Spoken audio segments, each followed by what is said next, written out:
स्वागत है आपका अपना चैनल मेहता स्टडी पॉइंट में।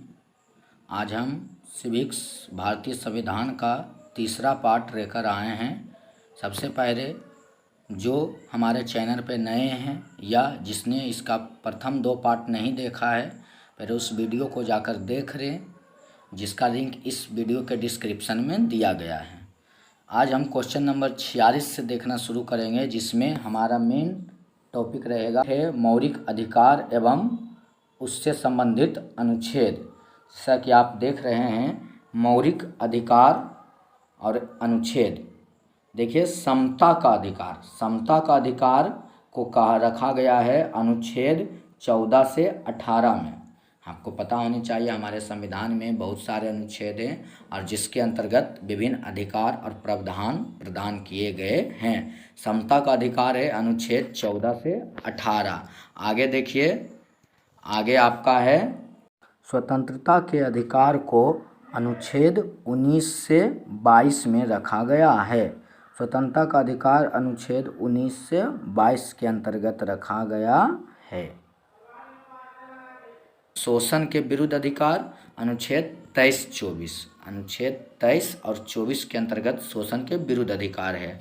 और उसके अलावा आ जाता है धर्म की स्वतंत्रता का अधिकार। धर्म की स्वतंत्रता का अधिकार अनुच्छेद 25 से 28। और एक अधिकार हमारा होता है सांस्कृतिक एवं शैक्षणिक अधिकार, जो कि अनुच्छेद 29 से 30। अनुच्छेद 29 से 30 जो होता है वो सांस्कृतिक एवं शैक्षणिक अधिकार के अंतर्गत आता है। आगे देखिए, आगे इसके अंतर्गत हम देखते हैं संवैधानिक उपचार का अधिकार अनुच्छेद 32। संवैधानिक उपचार का अधिकार अनुच्छेद 32। संवैधानिक उपचार का अधिकार अनुच्छेद 32। चलिए, ये तो हम देख रहे हैं कि हमारे यहाँ मौलिक अधिकार भिन्न अनुच्छेदों में बटा है। अब थोड़ा सा बेसिक जानकारी पे हम ये जानने की कोशिश करेंगे कि मौलिक अधिकार है क्या, मौलिक अधिकार क्या है, मौलिक अधिकार की सूची में कब किसको जोड़ा गया है। चलिए, तो आप जैसा देख रहे हैं क्वेश्चन नंबर 47 में प्रश्न किया गया है कि मौलिक अधिकार क्या है। मौलिक अधिकार क्या है? मौलिक अधिकार क्या है? देखना कि भारतीय संविधान द्वारा नागरिकों को जो अधिकार दिए गए हैं उसे ही हम मौलिक अधिकार कहते हैं। भारतीय संविधान द्वारा नागरिकों को जो अधिकार दिए गए हैं उसे ही हम मौलिक अधिकार कहते हैं। या करके एक परिभाषा और आपको बताया गया है कि वे अधिकार जो व्यक्ति के जीवन जीने के लिए, वे अधिकार जो व्यक्ति के जीवन जीने के लिए मौलिक यानी अत्यंत आवश्यक माना जाता है, उसे हम मौलिक अधिकार कहते हैं। जो व्यक्ति के जीवन जीने के लिए अत्यंत आवश्यक माना जाता है उसे ही हम मौलिक अधिकार कहते हैं। क्वेश्चन नंबर 47 है कि संपत्ति के अधिकार को मौलिक अधिकार की सूची से कब निकाला गया। आपको पता होनी चाहिए, पहले संपत्ति का अधिकार मौलिक अधिकार था, लेकिन अब यह एक मौलिक अधिकार नहीं रहा। इसको भारतीय संविधान के 44वां संविधान संशोधन द्वारा 1978 ईस्वी में मौलिक अधिकार से निकाल दिया गया है। चलिए एक बार फिर से इसको देख लेते हैं कि संपत्ति के अधिकार को भारतीय संविधान के मौलिक अधिकार से कब हटा दिया गया। तो इसका आंसर होगा 1978 ईस्वी में। अगर आ जाए कि किस संविधान संशोधन द्वारा, तो 44वां संविधान संशोधन द्वारा हटाया गया। ये आगे क्वेश्चन नंबर 49 का रहा है कि भारत में मतदान की आयु कितनी है। मतदान यानी वोटिंग, कोई भी मतदाता बनने के लिए उसकी न्यूनतम आयु कम से कम 18 वर्ष होनी चाहिए। 18 वर्ष के बाद ही वह कोई मतदाता का रूप ले सकता है। चलिए क्वेश्चन नंबर 50 का रहा है कि कितना से कितना तक के बच्चों की आयु तक के मुफ्त एवं अनिवार्य शिक्षा पाने का अधिकार है। देखिए, कितना से कितना तक के बच्चों की आयु तक मुफ्त एवं अनिवार्य शिक्षा पाने का अधिकार, इसे ही शिक्षा का अधिकार अधिनियम भी कहा जाता है। ये जो है वह 6 वर्ष से लेकर 14 वर्ष, 6 वर्ष से लेकर 14 वर्ष तक के बच्चों को मुफ्त एवं अनिवार्य शिक्षा पाने का अधिकार है। चलिए आगे देखते हैं हमारा क्वेश्चन नंबर 51। आप ऊपर देख चुके हैं कि हमारे 6 प्रकार का मौलिक अधिकार थे। तो अब हम यहाँ जानने का प्रयास करेंगे कि 6 मौलिक अधिकार जो क्वेश्चन नंबर 51 है कि मौलिक अधिकार को कितने वर्गों में बांटा गया है? 6 वर्ग में। आप पहले इसका डिस्कशन कर चुके हैं, उसका संबंधित अनुच्छेद भी बता चुके हैं। चलिए, पहला अधिकार है समता का अधिकार, पहला अधिकार समता का अधिकार, दूसरा है स्वतंत्रता का अधिकार, तीसरा शोषण के विरुद्ध अधिकार और चौथा है धार्मिक स्वतंत्रता का अधिकार। पांचवा का आता है सांस्कृतिक एवं शैक्षणिक अधिकार और 6 नंबर है कि संवैधानिक उपचार का अधिकार। कौन सा अधिकार? तो संवैधानिक उपचार का अधिकार।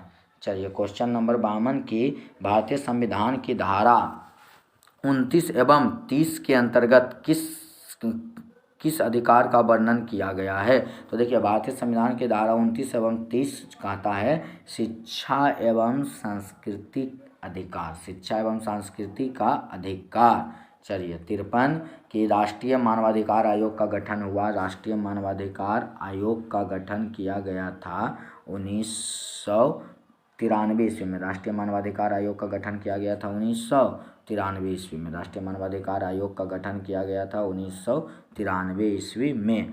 आगे देखिए कि कौन सा अधिकार अब भारतीय संविधान के मौलिक अधिकार से हटा दें। आप पीछे भी इसकी चर्चा कर चुके हैं, जो कि 1978 में 76वां संविधान संशोधन द्वारा हटाया गया है। वह अधिकार था संपत्ति का अधिकार। संपत्ति के अधिकार को अब भारतीय संविधान के मौलिक अधिकार से क्या कर दिया गया है? तो हटा दिया गया है। चलिए, 55 नंबर क्वेश्चन कह रहा है कि सरकारी नौकरी पाने में स्त्रियों पर पाबंदी कौन सा मौलिक अधिकार का उल्लंघन है? देखिए, इसका मतलब हुआ कि अगर सरकारी नौकरी पाने में कोई स्त्रियां पर पाबंदी लगाता है तो वह एक मौलिक अधिकार का उल्लंघन कर रहा है, और वह मौलिक अधिकार है समता का अधिकार। समता का अधिकार हमको कहता है चाहे स्त्री हो या पुरुष, सबके बीच समानता बनाए रखना है, सबको समान अधिकार देना, यही है समता का अधिकार।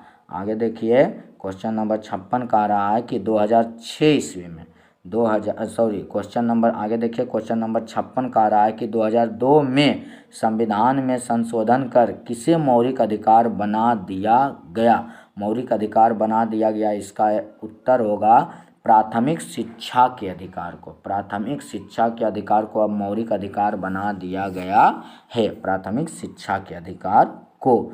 चलिए, क्वेश्चन नंबर आगे देखते हैं 57 से। 57 क्वेश्चन नंबर कह रहा है कि 57 नंबर क्वेश्चन है कि देखिएगा, 57 नंबर क्वेश्चन कह रहा है कि संविधान के किस अधिकार का सहारा लेकर कोई भी व्यक्ति अदालत में जा सकता है? तो वह अधिकार है हमारा संवैधानिक उपचार का अधिकार। संवैधानिक उपचार का अधिकार का सहारा लेकर भारत का कोई भी व्यक्ति अदालत में जा सकता है।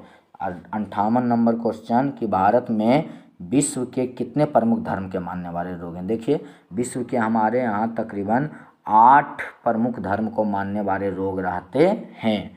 क्वेश्चन नंबर 60 कि भारतीय संविधान के किस अनुच्छेद के तहत नागरिकों को पहले क्वेश्चन नंबर 59 देखिए कि भारतीय संविधान के किस भाग में मौलिक अधिकार का वर्णन है? हम पहले भी इसका डिस्कशन कर चुके हैं इसके पिछले वीडियो में कि भारतीय संविधान के भाग 3 में मौलिक अधिकार का वर्णन मिलता है। लेकिन आगे देखिए, क्वेश्चन नंबर 60 की भारतीय संविधान के किस अनुच्छेद के तहत नागरिक को मौलिक अधिकार दिया जाता है? तो वह है अनुच्छेद 12 से 45। अनुच्छेद 12 से 45 के तहत नागरिक को मौलिक अधिकार दिया जाता है। 61 नंबर क्वेश्चन है कि संविधान द्वारा मौलिक अधिकार को लागू करने का शक्ति। चलिए, हाँ, ये बड़ा ही अच्छा क्वेश्चन है। हम तो ये जान लिए कि मौलिक अधिकार भाग 3 में है और अनुच्छेद 12 से 35। अब हमको समझना है कि संविधान यह शक्ति किसको देता है, अर्थात मौलिक अधिकार को लागू करने की शक्ति किसे देता है? तो आप देखिए, यहाँ मौलिक अधिकार लागू करने की शक्ति देता है आपका सर्वोच्च न्यायालय को। किसे देता है? सर्वोच्च न्यायालय को यह शक्ति दिया जाता है। चलिए, 62 नंबर के भारतीय संविधान में समानता के अधिकार का वर्णन किस अनुच्छेद में? समानता का अधिकार का वर्णन आपको मिलेगा अनुच्छेद 14 से 18। अनुच्छेद 14 से 18 में आपको इसका वर्णन देखने को मिल सकता है। आगे देखिए, आगे आपको हम बताते हैं कि क्वेश्चन नंबर 63 कह रहा है कि संविधान के किस अनुच्छेद के अंतर्गत अस्पृश्यता का उन्मूलन किया गया। अस्पृश्यता डेट मीन्स अनटचेबिलिटी का उन्मूलन किया गया है, तो वह है अनुच्छेद 17। अनुच्छेद 17 के तहत अस्पृश्यता का उन्मूलन किया गया है। देखिए 64 नंबर कि प्रेस की स्वतंत्रता का संबंध किस अनुच्छेद से है। प्रेस, आपको पता होना चाहिए हमारे भारत में प्रेस स्वतंत्र है, वह उस पर कोई भी पाबंदी नहीं लगाई जा सकती है। तो प्रेस की स्वतंत्रता का संबंध यहाँ दिया गया है अनुच्छेद 19। अनुच्छेद 19 के ए के तहत, ये भी ध्यान रखिएगा, 19 के ए आ जाए का या 19 का एक ही बात है। 19 के ए के तहत प्रेस की स्वतंत्रता पारित किया गया है। 65 नंबर क्वेश्चन है कि भारतीय संविधान का कौन सा अनुच्छेद व्यक्ति को विदेश यात्रा करने का अधिकार संरक्षण प्रदान करता है, तो वह है अनुच्छेद 21। अनुच्छेद 21 व्यक्ति को विदेशी यात्रा करने का अधिकार का संरक्षण प्रदान करता है। 66 नंबर की मौलिक अधिकारों का संरक्षक कौन होता है। मौलिक अधिकारों का संरक्षक आपका न्यायपालिका होता है। मौलिक अधिकारों का संरक्षक आपका न्यायपालिका होता है। मौलिक अधिकार का संरक्षक न्यायपालिका होता है। 67 नंबर क्वेश्चन है कि डॉक्टर भीमराव अंबेडकर ने मौलिक अधिकारों में से किस संविधान का हृदय एवं आत्मा कहा है, तो संविधान के अनुच्छेद में से संवैधानिक उपचारों के अधिकार को संविधान का आत्मा कहा जाता